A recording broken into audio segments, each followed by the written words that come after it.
tropa. Tara na magluto ng pulutan, pati ulam, kasama mga tropa, kasama ang pamilya. Tapos may kwentuhan at kulitan, ganyan sa Tamus Vlogs. Tara na't makibanding hanggang abuti ng magdamag. Pwede mag-adobo, merong kaldereta, kahit na ano basta handa na ang lamesa. Sarap na ganyan lalo sa mahang panatagay, kasama tropa sigurado na hayahay. Kaya tutok na sa Tamus Vlogs, sigurado na mai-inlove. Sari-sari ang masasaksiyan, syempre sa Tamus Vlogs lang yan. Sa Tamus Vlogs siguradong enjoy ka, kwentuhan, inuman, kasama ang tropa. Problema ay check na makakalimutan. Sa Tamus Vlogs lang yan, syempre sa Tamus Vlogs lang yan. Sa Tamus Vlogs siguradong enjoy ka, kwentuhan, inuman, kasama ang tropa. Problema ay check na makakalimutan. Sa Tamus Vlogs lang yan, syempre sa Tamus Vlogs lang yan. Tamus Vlogs, nandito na para sa inyo ay magpasaya. Tara magkwentuhan, tara mag-inuman, enjoy lahat sa Tamus Vlogs, tara sumama ka na. Sa Tamus Vlogs siguradong enjoy ka, kwentuhan, inuman, kasama ang tropa. Problema ay check na makakalimutan. Sa Tamus Vlogs lang yan, syempre sa Tamus Vlogs lang yan. Abutin man ng gabi, tuloy lang ang kasiyahan. Labas na ang gitara, may kantahan at sayawan. Kaya huwag nang magpahuli, dito'y tumutok na. Tsak mag-e-enjoy together with tropa at pamilya. Pwedeng magmenudo, merong apritada, kahit na ano basta handa na ang lamesa. Sarap na ganyan lalo sa mahang panatagay, kasama tropa sigurado na hayahay. Kaya tutok na sa Tamus Vlogs, sigurado na mai-inlove. Sari-sari ang masasaksiyan, syempre sa Tamus Vlogs lang yan. Sa Tamus Vlogs siguradong enjoy ka, kwentuhan, inuman, kasama ang tropa. Problema ay check na makakalimutan. Sa Tamus Vlogs lang yan, syempre sa Tamus Vlogs lang yan. Sa Tamus Vlogs siguradong enjoy ka, kwentuhan, inuman, kasama ang tropa. Problema ay check na makakalimutan. Sa Tamus Vlogs lang yan, syempre sa Tamus Vlogs lang yan. Tamus Vlogs.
Alam mo pala ang probinsya mo, mga banwa na kadya na napulok at walo. Ang mga kahiwatan, manami nga butang, mga lugar nga kaburusok sa panarutan. Ruhay katahim kang antike, ruhay halin sa sur hasta norte. Kung ikaw antikenyo, hindi manging estranghero, at tulad ng mga manami na lugar sa probinsya mo. Alam mo ikaw rin pala sa malumpati at pandan, napapahulong-hulong sa hot spring kang siraan. Nakarikos ka pala sa Villa Valderrama, kayaking sa Tibiao, pag-diving sa Barbasa. Ruhay katahim ng antike, ruhay halin sa sur hasta norte. Kung ikaw antikenyo, hindi manging estranghero, at tulad ng mga manamig na lugar sa probinsya mo. Nakakita ka pala ng bulak na rafflesia, tulungan nga pispis, gemstone sa mga suba. Sasaka sa kinubatan, kagbukit kang matyaas, timpasaw sa igpasungaw, kalibot sa nogas.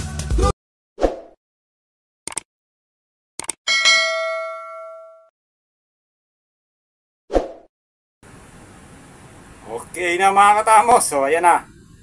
Nagluto ako. Ewan ko lang ha, version ko lang to.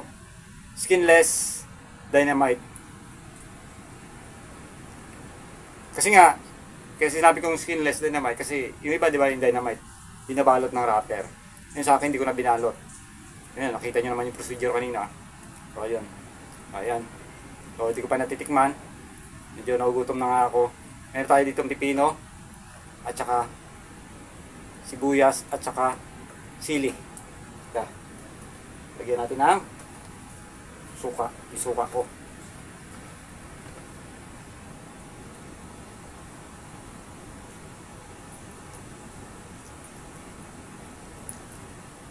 Yan. Ito rin ang aking sausawan.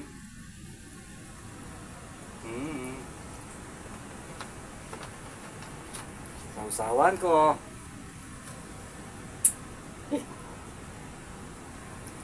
Maasim to. Lagyan natin ang asin. Ting ting ting ting ting. Tinon din yung ating pipino.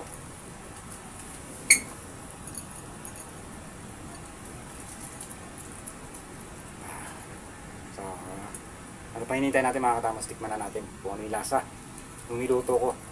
Yung pinalaman ko nga pala dito mga katamos, cheese at saka corn beef. Corn beef lang. So, ewan ko, tikman natin. Sausaw.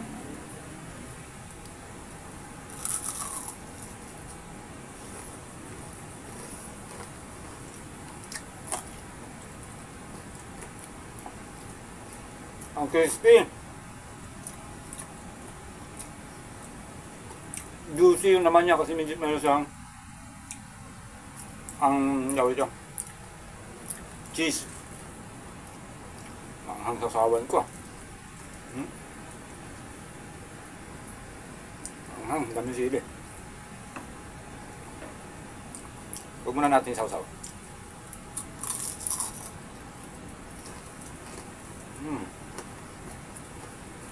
Wala pa tama.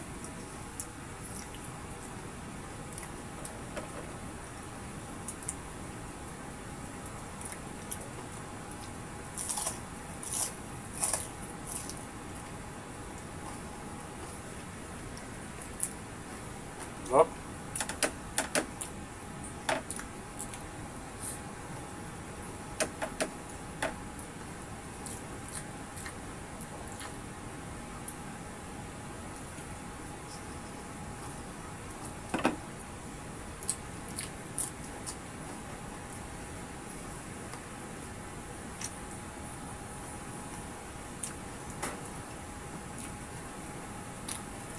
Kung bunga ako.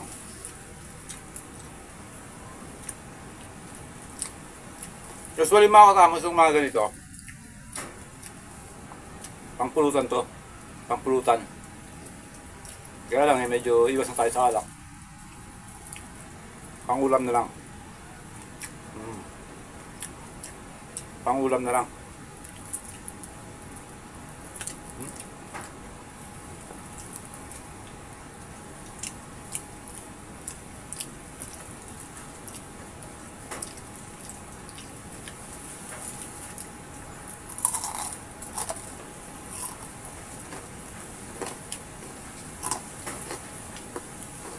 Ngayon no.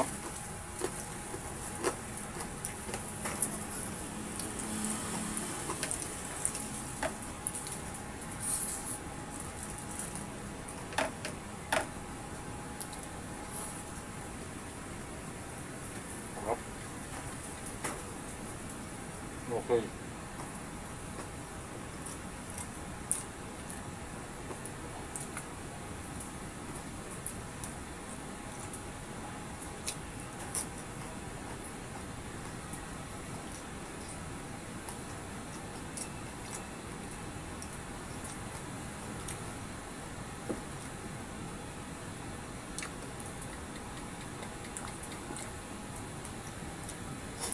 Kasi nga,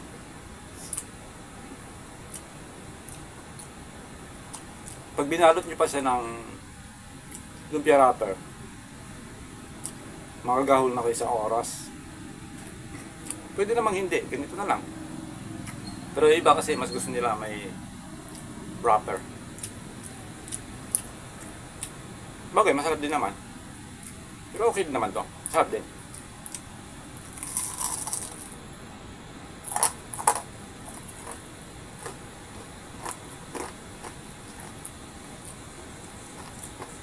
Crispy.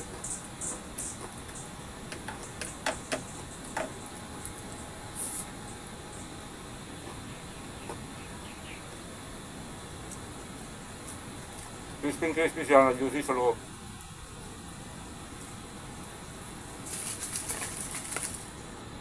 Pineapple juice.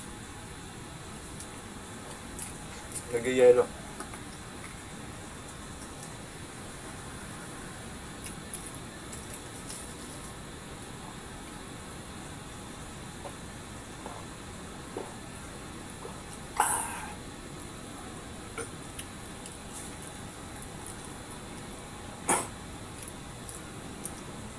Panghangin sa sawan to eh. Napadami yung sili.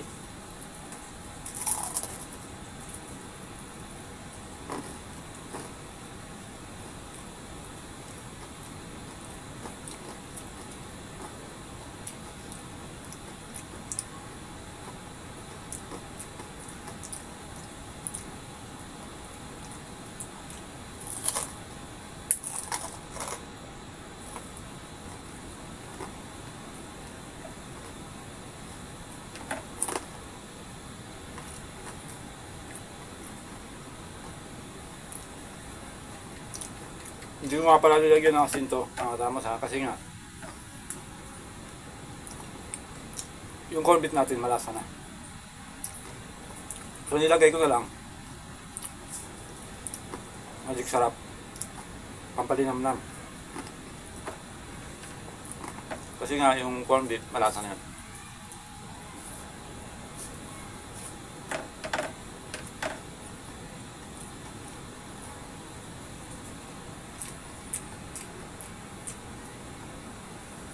Tinanggal ko na yung buto pero maanghang pa rin. Maanghang pa rin siya.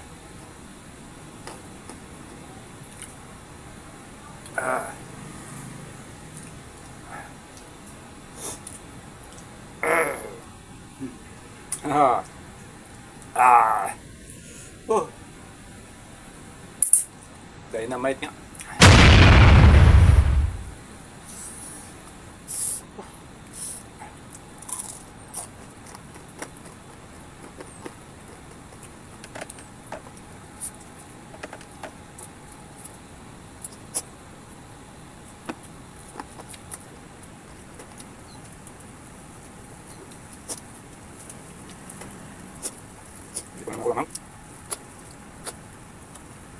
Ano kasi, dami-dami yung luto eh. Dynamite yung luto mo. Nilagyan ko na rin pang maanghang.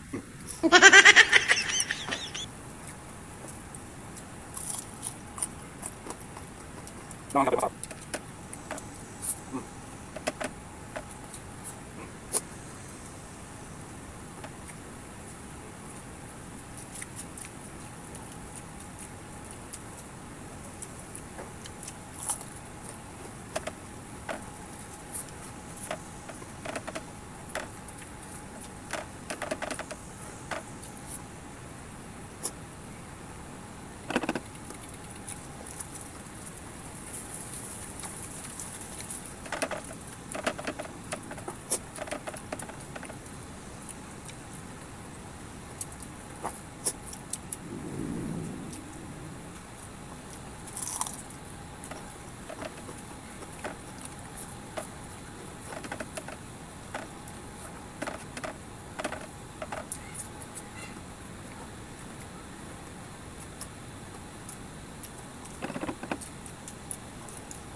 Refreshing.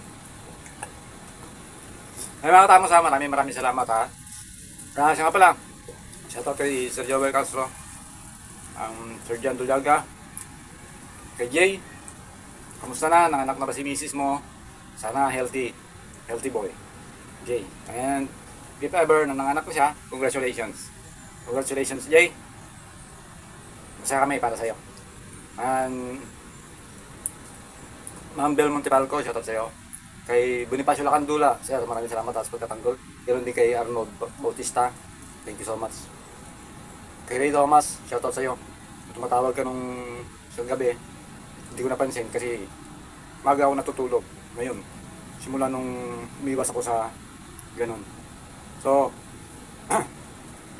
ayan mga katamos ha, skinless dynamite, bahala na kayong musga dyan kung ano yan, basta ang sa akin masarap siya, crispy, juicy sa loob dahil sa cheese. Corn beef yung pinalaman ko dyan mga katamos. Tapos pag niluto nyo, medium heat lang, huwag masyadong malakas dahil madali masunog yung ating breadcrumbs.